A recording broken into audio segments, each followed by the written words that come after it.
Comme chaque vendredi sur Studio Kalita, cette chanson nous annonce que nous allons parler de la Parashat Shavua, Parashat Rukat. Et pour le faire ce matin, nous sommes heureux de recevoir Laura Fison. Shalom. Bonjour, shalom, merci d'être avec nous ce matin dans les studios de Studio Kalita pour parler de la Parasha. Et nous allons... alors, il y a plusieurs sujets, beaucoup de sujets dans cette Parasha, comme d'ailleurs dans toutes les parachiotes pratiquement. On va commencer par un sujet qui est quand même assez important dans cette paracha, c'est la paradouma, la vache rousse. Et on a des fois du mal un peu à comprendre de quoi il s'agit, et des fois il y a certaines explications qu'on peut donner de cette vache rouge. Oh là, c'est difficile. Dur le matin. Voilà.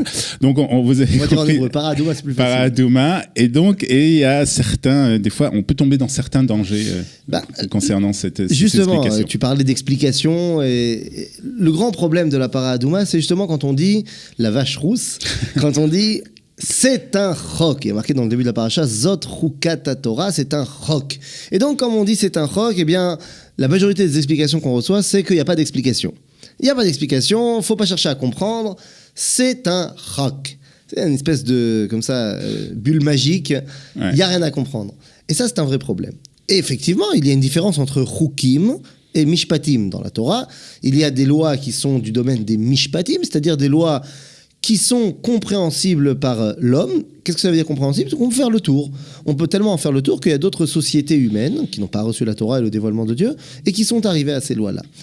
Les chukim, par exemple, par opposition, ce ne sont pas des lois qu'on peut rien comprendre, mais ce sont des lois, il faut comprendre avec notre humilité, qu'il y a des dimensions qui nous échappent. Mais en aucun cas, ça veut dire qu'il n'y a rien à en tirer. Donc il faut vraiment chercher quand même à comprendre. Je vais te donner un exemple très simple, d'un autre chok pour arriver à paradouma très rapidement. Un chok qu'on connaît, mais on ne cherche pas, voilà, c'est un chok qu'on ne cherche pas. On dit qu'on n'a pas le droit de mélanger le lin et la laine. Shatnez. Aujourd'hui, ça se résume à quoi ? Ça se résume à si j'ai acheté un costume, machin, je vais faire une petite vérification et hop, plouf, et j'ai fait mon mitzvah de Shatnez. Mais effectivement, nous, qui nous habillons de manière générale en coton, en acrylique, lin ou l'homme chané, on ne porte pas d'intérêt à la matière qui va nous habiller. Mais n'oublions pas que la Torah a été donnée au peuple d'Israël qui sort d'Égypte il y a 3500 ans. Ouais. Ils ont des repères culturels qui ne sont pas les nôtres. Et il faut comprendre une chose, quand on dit à un juif, il y a 3500 ans, qui sort d'Égypte, on ne mélange pas le lin et la laine, c'est évident quelle est l'association d'idées dans sa tête. Le lin, c'est l'habit des Égyptiens.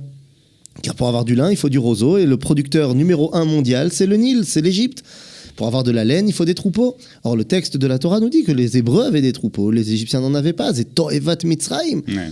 Donc, quand on dit à un Hébreu qui sort d'Égypte, qui lui s'habille en laine, et que l'Égyptien s'habille en lin, on lui dit tu ne mélangeras pas le lin et la laine. Ça fait une référence à des repères culturels. Voilà, il n'y a pas d'assimilation, on ne se mélange pas. Mais aujourd'hui, ça ne veut plus rien dire. Donc, il faut chercher dans tous les chukim ce qui va essayer quand même de nous indiquer quelque chose. La Torah, en aucun cas, nous enseigne à être stupide et à ne pas chercher à comprendre les choses. Donc, notre paradouma, eh bien, la pire chose qui puisse arriver dans la vie, c'est que la mort gagne.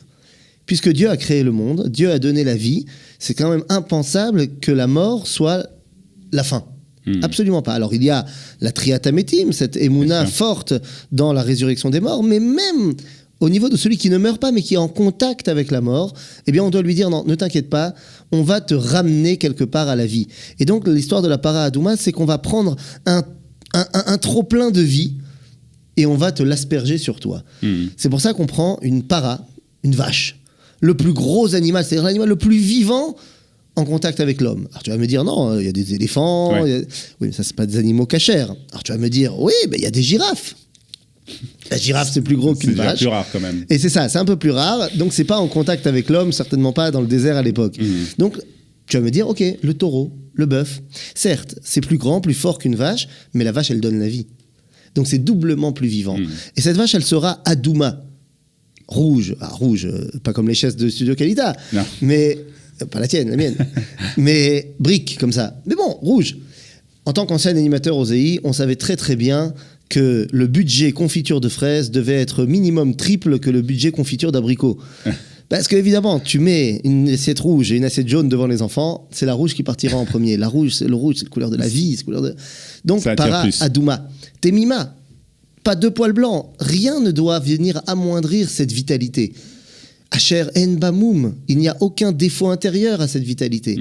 Asher lo ala alea ol, elle n'a pas porté le jour. Rien n'est venu amoindrir ses forces de vie. En d'autres termes, tu prends le plus gros machin du vivant et tu l'asperges sur toi. Ce qu'on ne comprend pas, ce qui nous échappe évidemment, c'est surtout le fait que comment est-ce possible que celui, le Kohen, qui va asperger des cendres de la vache rousse mélangé avec l'eau de vie d'Akadosh Baruch Hu, eh bien comment est-ce que ça peut rendre pur quelqu'un et celui qui asperge devient impur? Ça effectivement, ça nous échappe. En tout cas, il y a un autre sujet aussi dans cette paracha, c'est on voit que Moïse, Moshe, ne rentre pas en Eretz Israël, donc c'est un vrai drame en fait. C'est un vrai drame. Terrible, c'est terrible. Comment est-ce qu'on peut imaginer que toi et moi, on est sympathiques, mais bon, on n'est pas au niveau de Moshe Rabbeinu. On a eu la chance de faire notre alia. Et lui, non. Il a été refusé à la sorte-note. Incroyable. Ah, ça doit être une histoire de dossier, ça encore. Ouais. alors c'est vrai qu'il y a plusieurs raisons qui sont évoquées, mais alors est-ce qu'on peut parler d'une vraie raison, d'une autre raison? D'abord, on va essayer d'enlever toutes les fausses raisons, entre guillemets, évidemment. Plein de choses ont été amenées par les commentateurs. Je me rappelle ce que disait Moshe Mendelssohn. Il disait, Moshe a peut-être fait une faute, mais les commentateurs lui en ont mis une centaine. Une chose est sûre, avant de se plonger dans le texte, d'après la compréhension... En général, c'est vrai qu'on aime bien accuser les autres. C'est ça. Et surtout quand c'est un grand. Maintenant, imaginons 2 secondes, réfléchissons 2 secondes sur l'idée qu'on se fait de Moshe Rabbeinu, sur ce qu'on a appris sur Moshe Rabbeinu, sur ce qu'on a lu sur Moshe Rabbeinu. Est-ce que c'est le type de personnage que lorsque Dieu lui dit de faire A, lui il fait B? En général, non. Non. De tout ce qu'on a appris, Moshe, ce n'est pas un avarian, ce n'est pas quelqu'un qui fait des avérotes. Qu'est-ce que ça veut dire? Moshe, Dieu il lui aurait dit, et je dis bien il aurait dit tu dois parler au rocher, et Moshe il a dit je m'en fiche de Dieu, je tape sur le rocher. C'est complètement absurde de dire... Un moment d'égarement peut-être. Moment d'égarement. Tu sais quoi? Allons-y. Moment d'égarement. Mais alors si c'est moment d'égarement, c'est que ce n'est pas ce que Dieu veut. Alors comment ça se fait que ça marche? Ouais. Ça marche à la fin. Il tape, il y a de l'eau qui sort et tout le monde est content. Alors viens, on essaye de comprendre de quoi il s'agit. Partant de ce postulat de départ que Moshe ne faute pas. Il faut comprendre une chose. Il y a 40 ans, je me replace dans les événements, on vient de sortir d'Égypte. À ce moment-là, les Bnei Israël ont terminé leurs provisions qu'ils ont pris avec eux, et la Torah nous raconte, dans le livre de Shemot, que ils ont soif. C'est normal, on est dans le désert, il n'y a rien à boire, on a soif. Ils viennent voir Moshe, ils disent « qu'est-ce que tu fais ?» Moshe ne sait pas quoi répondre, il va voir Dieu, et Dieu lui dit « Écoute, prends ton bâton, tape le rocher, il va sortir de l'eau, et là tu verras, il y aura de l'eau qui va sortir. Moshe prend le bâton, il tape le rocher, il y a de l'eau qui sort, tout le monde est content, Akol Tov, Veyafé. 40 ans plus tard, nous sommes dans la même situation, a priori. Les Bnei Israël ont soif, Myriam est décédée, il n'y a plus le puits de Myriam, ils ont soif, ils viennent voir Moshe, on a soif. Là encore, demande extrêmement légitime. Tout à fait. Moshe dit, qu'est-ce que vous voulez? Et là, Dieu lui dit la chose suivante. Alors, je vais le faire directement en français. Il lui dit, prends ton bâton. Maintenant, qu'on se le dise bien, ça fait 40 ans que Moshe, il traîne ce bâton-là, dans le désert, machin. Ça fait 40 ans qu'il tape sur les rochers.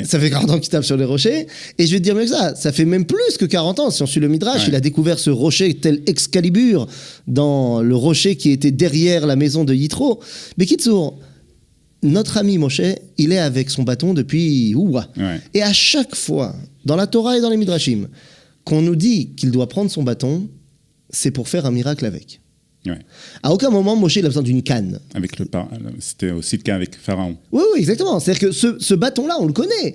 C'est pas le bâton de berger de la pub, c'est le bâton du berger. Et donc, Dieu dit à Moshe, prends ton bâton. Dans la tête de Moshe, prends ton bâton, ça veut dire... Tape. Fais quelque chose avec. Et là, il dit, Vedibartem el asela. Il dit, toi et Aaron, vous rassemblerez le peuple et vous parlerez au rocher. Tu m'as dit de prendre le bâton, mais tu m'as dit de parler. Et ça continue dans l'incompréhension. Venatan memav, et il donnera ses eaux. Donc qui doit donner de l'eau?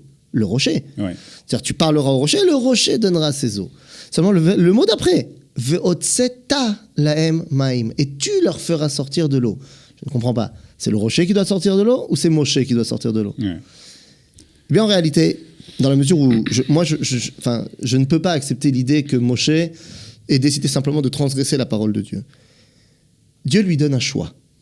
Il lui dit, regarde, il y a 2 options. Tu choisis.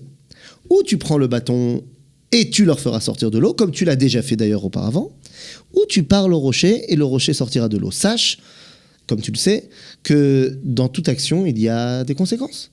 Donc, tu choisis en fonction de ce que tu choisis. On verra. Moi je réagirais. Moshe choisit.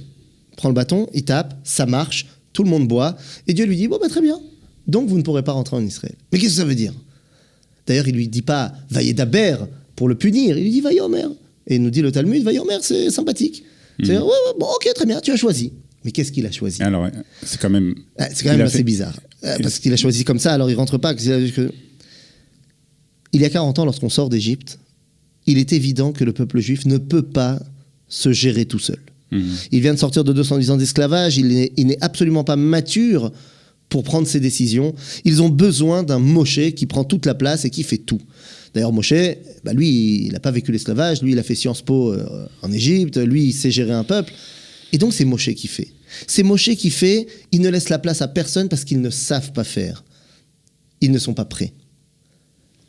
La situation est la même maintenant, 40 ans plus tard. Seulement Dieu dit à Moshe, est-ce que tu as compris que ce n'est pas le même peuple?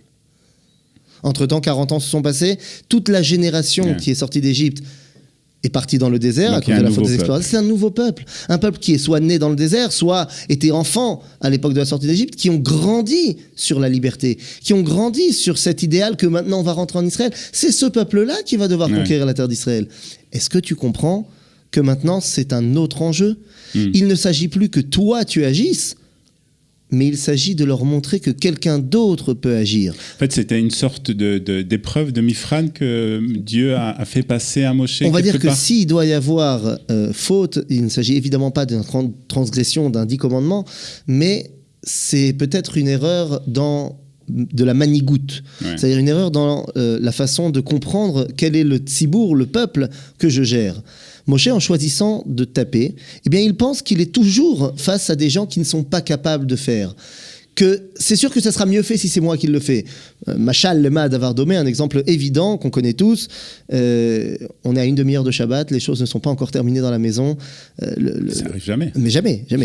le drame s'installe et à ce moment-là, il y a cet enfant qui n'existe dans aucune maison, qu'on appellera le Noudnik, et qui vient et qui dit « Maman, je peux t'aider, maman, je peux faire... Maman. » Tu sais très bien que si c'est toi qui fais, ça sera fait à l'heure de Shabbat et ça sera bien fait. Mais lui, il a tellement envie de faire.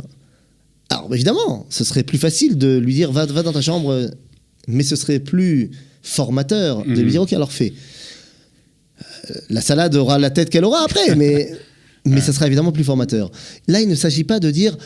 Dieu ne dit pas à Moshe « pars, laisse-les gérer ». Il lui dit « parle au rocher ». C'est-à-dire montre à tout le monde, parce que tout le monde sera là, il lui a dit de rassembler le peuple. Parle au rocher, montre-leur que certes tu donnes des directives, comme un parent va donner des directives à son fils, mais est-ce qu'il va faire pour lui? Quand un enfant a 3 ans, a 2 ans, le papa fait le bain à son fils. Lorsqu'il a 5 ans, il lui donne toutes les directives, mais c'est lui qui fait le bain tout seul. Et lorsqu'il aura 8 ans, j'espère qu'il fera le bain tout seul. Aussi. Il n'aura plus besoin des directives. Mais on en est là. Moshe, parle au rocher, montre-leur que quelqu'un d'autre à part toi peut faire la chose. Moshe décide non. Ils ne sont pas prêts. Et Dieu lui dit, bon, très bien. Donc vous n'amènerez pas ce peuple-là en Israël, puisque tu penses que Il y a une différence entre la manigoute, la direction et le peuple. Il y a une différence surtout entre la direction dans le désert et la direction en Israël. Dans le désert, c'est une direction passive, c'est-à-dire que c'est Dieu qui fait tout. Alors que lorsqu'on rentre en Israël, il attend de nous qu'on fasse. En d'autres termes, Moshe... s'assimile à la génération du désert. D'ailleurs, c'est ce qu'il dit dans le livre de Devarim. Lorsqu'il revient sur les événements, il dit « C'est à cause de vous que je ne rentre pas en Israël. » C'est-à-dire quoi à cause de vous? Pas que vous avez fait quelque chose de mauvais, mais je ne suis plus matim pour vous, je ne suis plus adéquat pour vous guider en Israël. Qui va vous guider maintenant? Ça sera Yoshua. Et si tu veux, il y a une autre dimension extraordinaire. La terre d'Israël a été promise. Elle a été promise dans le livre de Bereshit, à Abraham, à Yitzhak, à Yaakov, et surtout à leurs descendants. Ce peuple juif, descendant de nos patriarches, est comparé dans le livre de Bereshit aux étoiles du ciel. Inès, je suis venu ici à Studio Qualita ce matin, un beau ciel bleu, et pourtant, je n'ai pas réussi à avoir une seule étoile. Lama. Pas parce qu'elles ne sont pas là, mais parce qu'il y a un soleil énorme qui les masque toutes. Nous dit le Talmud que le visage de Moshe était semblable au visage du soleil, alors que le visage de Yehoshua était semblable à la lune. Lorsqu'on a une pleine lune, un beau soir de pleine lune, on voit bien qu'il y a un chef, mais ce chef laisse la place à toutes les autres étoiles pour scintiller. En d'autres termes, le problème de Moshe, c'est qu'il était trop Moshe. Ouais. Dans la paracha de Vaetranan, il demande, s'il te plaît, Dieu, vas-y, laisse-moi rentrer, c'est pas moi qui gère. C'est Yehoshua le patron, moi je rentre Chayal Pachout. Et Dieu lui dit, mais comment tu veux faire ? Ça n'aurait pas été possible. Comment tu veux faire ? Les Havdil. Les Havdil, lorsque David Ben Gurion sort de sa première, la première fois où il sort de la politique, qui va s'installer à Sde-Boker, il n'empêche que tous les dimanches, toutes les questions arrivent à Sde-Boker. Tu as été Ben Gurion tellement longtemps, tu crois vraiment que maintenant on va pouvoir te remplacer ? Alors les Havdil, puis millions. Moshe, il va rentrer en Israël et quand les gens auront une question, ils iront voir Yehoshua, ils n'iront pas voir Moshe. C'est pas possible, t'es trop Moshe. C'était une décision difficile à prendre, mais nécessaire pour le peuple d'Israël. Pour la direction d'un peuple qui doit s'auto-gérer et qui ne peut plus seulement se reposer sur son dirigeant, eh bien, il fallait quelqu'un d'autre que Moshe. Agave, entre parenthèses, Moshe le savait. Moshe le savait. Il le sait depuis très longtemps que c'est Yehoshua qui va le remplacer. Yehoshua, c'est son élève. Yehoshua, c'est lui qui l'a formé. Donc, les directives de Moshe sont toujours là. Mais Yehoshua, c'est pas le fils de Lévi. Moshe vient de la tribu de Lévi. Yehoshua vient de la tribu de Ephraïm, de Yosef, celui qui est prêt à gérer les autres. Merci beaucoup, Raph Fison, de ces explications.